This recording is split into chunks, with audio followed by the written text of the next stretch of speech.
abrazo para todos en el amor del Señor. Qué gusto estar aquí con ustedes nuevamente.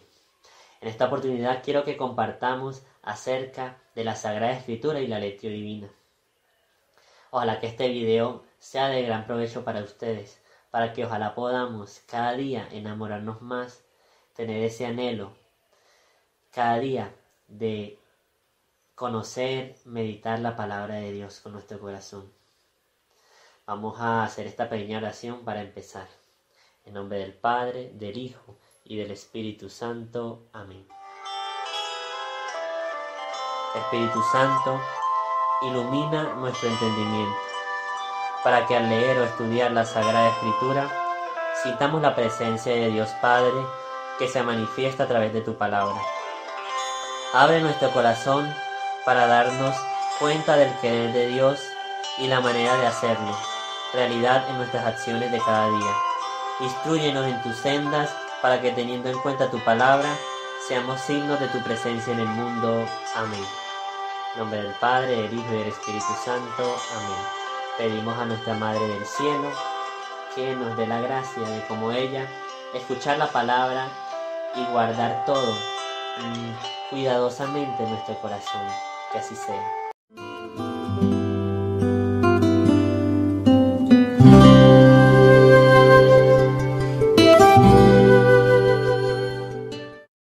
Hermanos, para entender qué es lo que enseña nuestra Madre Iglesia acerca de la Sagrada Escritura, es importante que tengamos en cuenta estos conceptos.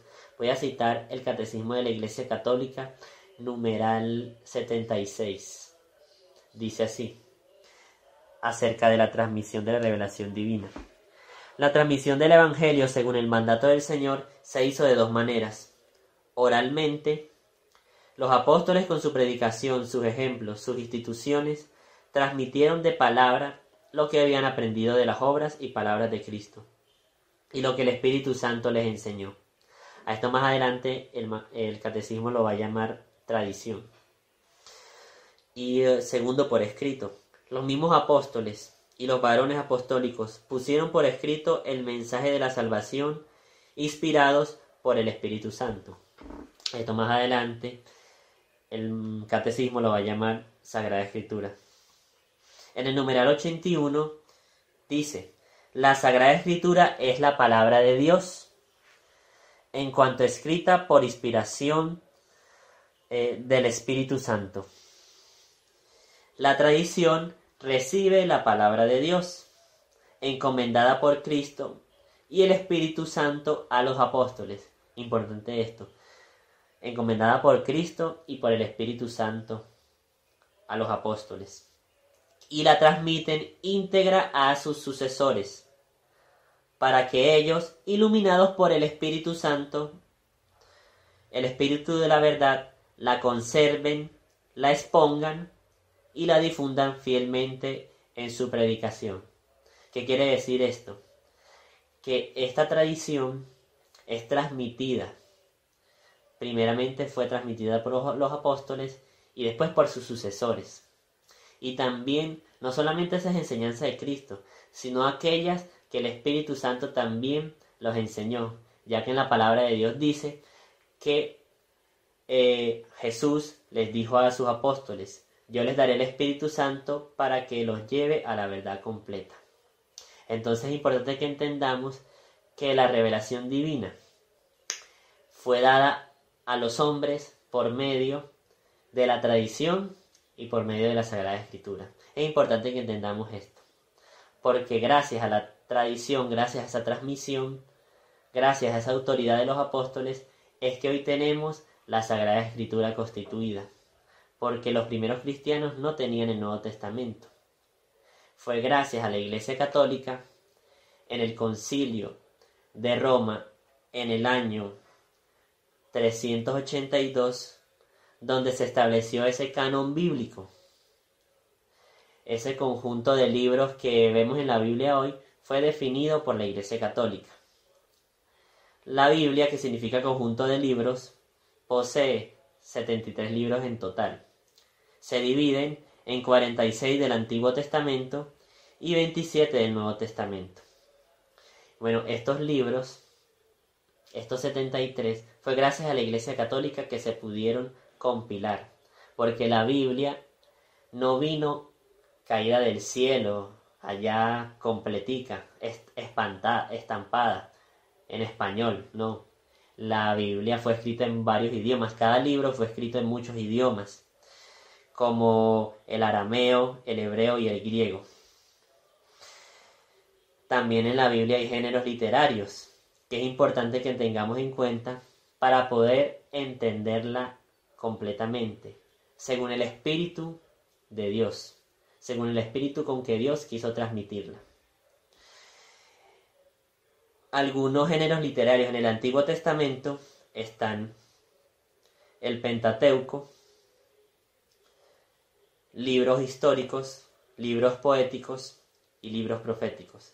Y en el Nuevo Testamento están como géneros literarios los Evangelios, los Hechos de los Apóstoles, las cartas o epístolas y el Apocalipsis.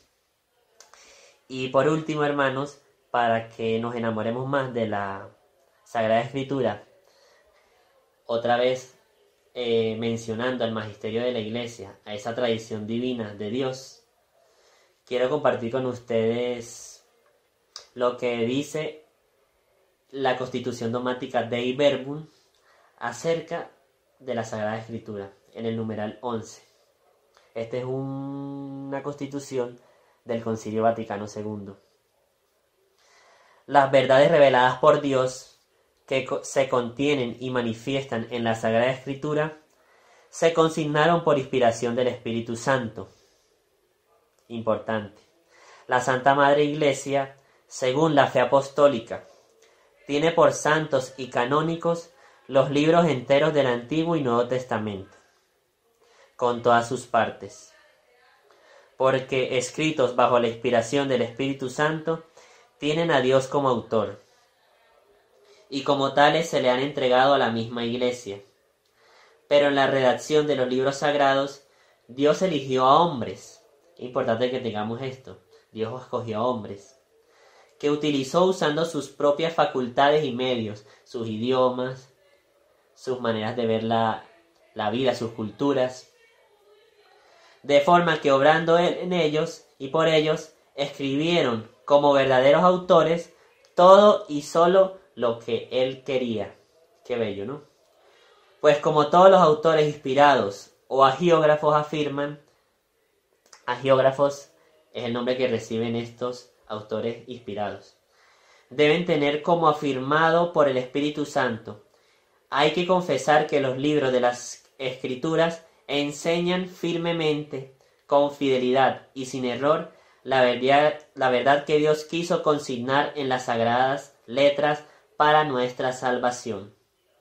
Así pues, toda la Escritura es divinamente inspirada y útil para enseñar, para corregir, para educar en la justicia, a fin de que el hombre de Dios sea perfecto y equipado para toda obra buena. Segunda de Timoteo, capítulo 3, versículos 16 y 17.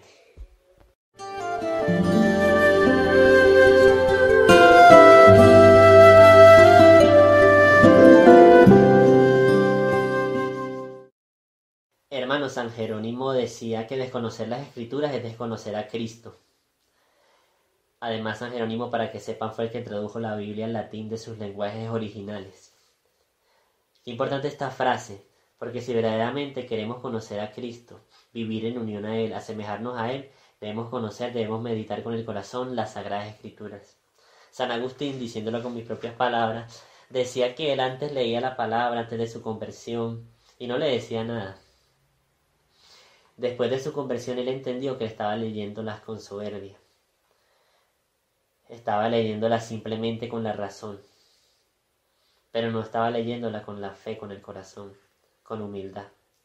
Y después de que él entendió eso, él experimentó que la palabra de Dios verdaderamente cambiaba, transformaba su vida. Es importante que hagamos esto como decía San Agustín, leerla verdaderamente con el corazón para que se cumpla lo que dice San Pablo en Hechos 4 del 12 al 13. La palabra de Dios es viva y eficaz, y más cortante que espada de dos filos, y penetra hasta partir el alma y el espíritu, las coyunturas y los tuétanos, y discierne los pensamientos y las intenciones del corazón. Palabra de Dios, te alabamos, Señor. Así debemos hacer, hermanos, para que esa palabra se haga vida en nosotros, para que esa palabra penetre, transforme lo más íntimo, llegue hasta lo más íntimo de nuestro ser y revuelva todo por dentro de nosotros. Hermanos, las iglesias nos propone para leer de manera adecuada la palabra de Dios el método de la lectio divina. La lectio divina significa lectura orante de la palabra de Dios y consiste en 6 pasos. Podemos hacerlo de varias maneras. Podemos agarrar un texto pues al azar si tú quieres, o algún versículo, algún capítulo y aplicar estos pasos. O también podemos hacerlo de manera comunitaria con las lecturas correspondientes a la liturgia del día. Sabemos que en la liturgia de la iglesia todos los días se nos propone 1 o 2 lecturas y un salmo y el evangelio. Y puedes aplicar los métodos con alguno de estos o con todos inclusive. Y estás uniéndote y meditando junto con toda la iglesia universal un evangelio, un texto bíblico en específico. Y esto pues de alguna manera acrecienta más nuestra espiritualidad. Los 6 pasos. 1. Invoca al Espíritu Santo. Vas a hacer una oración primeramente, pidiendo al Espíritu Santo que te ilumine, pidiendo al Espíritu Santo que te dé su sabiduría, el entendimiento, para poder meditar esa palabra. Cántale si quieres, invócale con todo el corazón. 2. Lee muy despacio, vuelve a leer. Y también puedes leer algún comentario que haya acerca del Evangelio o de la lectura que estés haciendo. Dale tiempo al Señor y escucha el mensaje que Él quiere darte a través de esa palabra. 3. Medita. ¿Qué te dice la palabra de Dios? Sabemos que hay un contexto, hay un espíritu, pero hoy a ti, ¿qué te dice esa palabra de Dios que estás leyendo? 4. Ora. Deja que Dios te hable también, ¿verdad? Que tu actitud sea como la de María. Hágase en mí según tu palabra. Contempla. Quédate impresionado, fascinado, en silencio, en calma. Déjate animar por el autor de la palabra. Allí es tiempo para que escuches a Dios, escuches la voz de Dios. Y 6, actúa, porque no solamente se debe quedar en algo meramente del entendimiento, sino que te debe llevar a hacer cambios, a hacer actos concretos. ¿A qué me invita la palabra? Por ejemplo, me puede invitar a ser más solidario, a ser más humilde. Bueno, ponte esos propósitos, también le llaman a esta parte, para que esa palabra no quede solamente allí, como te dije, en la mente, sino que verdaderamente sea para provecho de tu alma. Hermanos, muchas gracias por este video, por ver este video. Te quiero invitar a que ojalá todos los días puedas ejercitar este hermoso ejercicio de la lectio divina. Seguimos unidos en la oración. Un gran abrazo. Sigan adelante, los quiero mucho. Dios los bendiga, la Virgen me los acompañe.